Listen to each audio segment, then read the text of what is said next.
समझते रेडी दुई हाथ सामने करो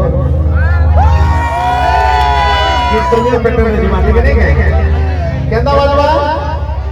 ओ माय गॉड केंदा बलवा किंदी की नहीं किंदा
भाई माने में गया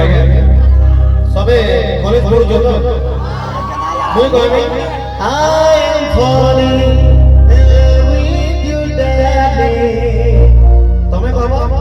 once बुझी जा मोर हाथ feeling I am falling in love with you darling हां बोल दे ग्रीन डालोगे दिले ग्रीन लाइट ते मतलब ऑन ऑन चलो हो